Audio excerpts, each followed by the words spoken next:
Oke, hai guys, bayangkan lu ketemu sama teman lama lu yang badannya dulu besar banget atau ceking banget, tapi sekarang ternyata badannya bagus banget, badan idaman yang lu pengen deh. Dan lu tanya sama dia dan dia bilang, bisa kok, nggak susah, gampang. Gue cuma exercise begini, gue latihan chest gue, latihan bicep gue, latihan kaki gue, perut gue kayak begini-begini, Ton. Lu tinggal lakukan aja, ya. Dan kemudian karena lu antusias, lu pengen punya badan kayak dia, akhirnya lu lakukan. Lu pergi ke gym, lu fitness, lu olahraga, lu do your workout. Tapi pada saat lu latihan, ternyata besoknya lu ngerasa badan lu sakit banget. Angkat tangan aja nggak bisa, jalan aja seperti mau ngesot. Dan lu berpikir, shit, what happened? Sakit banget. Kalau kayak gini mah gue kagak mau dah. Terus lu tanya temen lu, dan temen lu bilang, emang seperti itu namanya lu workout. Namanya lu nggak biasa workout, terus lu workout, otot tuh kan kaget. Tapi itu tanda bagus, berarti otot yang dilatih itu kena. Dan lu tinggal pastikan lu tidur yang cukup, asupan protein yang cukup, dan lu tetap exercise. Lu jangan malah ghosting, jangan malah hilang ya dari olahraga itu, jangan. Justru sakitnya lu itu tanda bahwa terjadi perubahan. Ya, tinggal masalah waktu untuk badan lu yang belum berotot menjadi berotot, menjadi apa yang lu harapkan. Dan karena lu dengar temen lu seperti itu, lu jadi ya udah, gue coba lagi. Jadi gue tetap harus exercise nih. Temen lu bilang, iya, paling kalau chestnya masih sakit banget, lu latihan otot lain, bicep dulu, habis itu tricep mungkin. Kalau chest sama ini sakit, latihan back dulu, gitu loh. Dikasih tahu panduannya. Karena lu mendapat panduan, lu jadi punya harapan kalau badan lu bisa sebagus temen lu. Karena lu berpikir dulu badan lu nggak separah-parah temen lu soalnya. Jadi lu punya alasan untuk bermegah, punya harapan untuk bersuka cita, untuk berharap, untuk optimis, untuk kuat, karena lu punya harapan. Jelas ya? Dan itu yang dimaksud dengan kitab suci. Kenapa kitab suci katakan lu bisa bermegah, bersuka cita di dalam pengharapan lu, dan bahkan bersuka cita dan bermegah di dalam kesengsaraan lu. Sebab kesengsaraan akan menimbulkan ketekunan, dan ketekunan akan menimbulkan tahan uji, dan tahan uji akan pada akhirnya membuat apa yang lu harapkan itu menjadi kenyataan. Nah, pada saat badan lu sakit, lu punya alasan untuk nggak melakukan workout lagi. Tapi pada saat lu konfirmasi ternyata itu normal dan itu dialami oleh semua orang, lu kan jadi ada alasan untuk semangat lagi, untuk mau coba lagi. Ya, itu alasan bermegah di dalam kesengsaraan. Karena pengharapan tidak pernah mengecewakan. Apalagi lu dikonfirmasi sama temen lu kalau ini wajar. Justru ototnya kena yang mau dilatih, lu kan jadi semangat. Jadi meskipun latihan berikutnya lu agak ngeden, tapi lu dalam hati lu, ya ini ototnya yang penting kena, men, yang penting kena. Jelas ya? Itu jelas ya guys. Jadi apapun yang lu alami saat ini, ya, kalau lu merasa capek, yuk temukan alasanmu, ya, kenapa lu bertahan sampai detik ini. Karena lu ada harapan guys, ya, lu ada harapan. Jadi ayo. Jadi apa yang terjadi, apa yang lu alami saat ini bukan salah lu, dengar baik, bukan salahnya dia. Jadi nggak usah main salah-salahan. Bukan karena Tuhan hukum lu, bukan karena Tuhan marah, tapi semua hal ini memang harus terjadi di dalam kehidupan lu untuk maksud pendewasaan guys. Nah, lu bisa terima nggak itu? Semua orang mengalami, sama seperti lu naik kelas, ada ujiannya.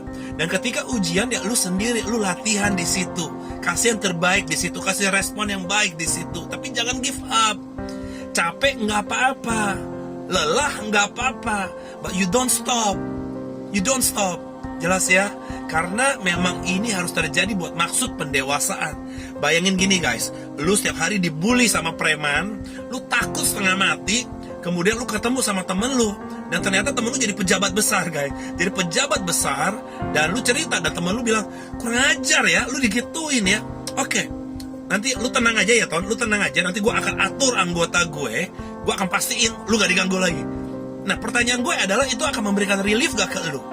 Tentu itu akan memberikan relief ke lu, karena wow, temen gue udah jadi orang besar banget, punya pengaruh besar banget. Dan kalau dia bilang jangan khawatir, gue gak khawatir.